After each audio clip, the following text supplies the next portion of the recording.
Hello दोस्तों, जय श्री राधे। चलिए एक नई कहानी आपके लिए लेकर आए हैं, एक कुत्ते की कहानी। हमारे चैनल में जो भी दर्शक श्रोता बंधु नए आए हैं, हमारे चैनल को सब्सक्राइब करें, लाइक करें और शेयर करें। और आपसे अनुरोध है कि आप हमारी कहानी को लास्ट तक सुनकर जाएं, क्योंकि आधा अधूरा ज्ञान अच्छा नहीं होता है और पूरी कहानी सुनेंगे नहीं तो समझ में नहीं आएगी। चलिए कहानी कहते हैं।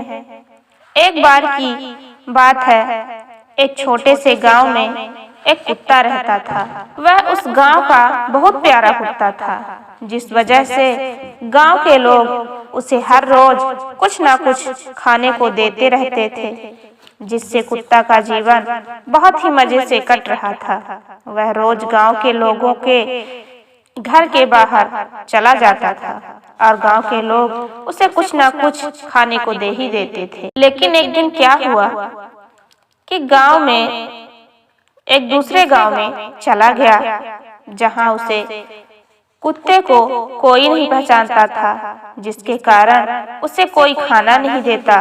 वह गांव के सभी के घर के बाहर जाके घंटों खड़ा रहता था, लेकिन कोई भी उसे खाने को कुछ भी नहीं देता था और उसे भगा देते थे, जिस वजह से उसने 2 दिन से कुछ भी नहीं खाया था और उसका भूख के मारे हाल बेहाल था।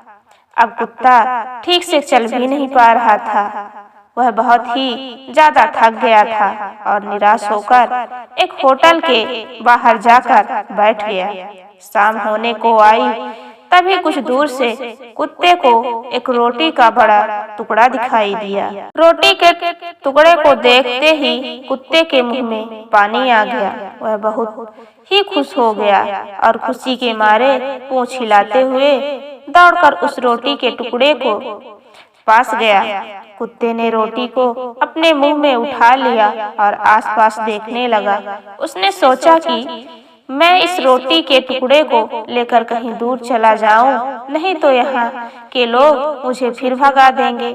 उसने तुरंत रोटी के टुकड़े को मुंह में दबाते हुए होटल के किनारे से भागते हुए पास के जंगल में चला गया। जंगल में पहुंचने के बाद कुत्ते ने एक सुरक्षित जगह खोजी और वहां बैठ गया। आसपास देखने लगा।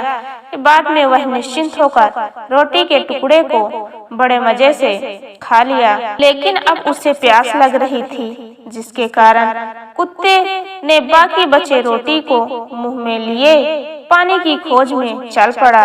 कुछ ही दूर चलते ही उसे पास में नदी दिखाई दी। उसने अपनी प्यास बुझाने के लिए नदी के किनारे पहुंचा तो कुत्ते ने नदी के पानी में अपना ही परछाई देख ली, और जिससे कुत्ते को लगा कि नदी में कोई दूसरा कुत्ता मुंह में रोटी लिए है। यह देख उसके मन में लालच पैदा हो गया। कुत्ते ने फिर सोचा, यदि दूसरे कुत्ते के पास जो रोटी है वह भी उसे मिल जाए तो मजा ही आ जाएगा। लेकिन लालची कुत्ता जैसे ही दूसरे कुत्ते से रोटी छीनने के लिए भौंका, तभी उसका मुंह खुल गया और उसके मुंह में दबाया हुआ रोटी नदी में गिरकर बह गया। अब उसके पास खुद की भी रोटी नहीं बची। यह देख कुत्ते को बहुत दुख हुआ और वह नदी के किनारे ही बहुत ही जोर शोर से भौंकने लगा। इस कहानी से हमें यह सीख मिलती है कि कभी भी हमें लालच नहीं करनी चाहिए। लालच एक बुरी बला होती है। लालच करने से हमारा खुद का ही नुकसान हो जाता है, जिसकी वजह से लालच कभी नहीं करनी चाहिए। जो भी चीज हमारे पास हो, हमेशा उसे मिलजुल कर आपस में बांटकर खानी चाहिए। यदि हम दूसरे के पास चीजों को देख के लालच करेंगे तो हमारे पास जो भी चीज है उससे भी हाथ धोना पड़ेगा। इसलिए लालच नहीं करनी चाहिए। चलिए अब अगली कहानी में मिलेंगे। धन्यवाद।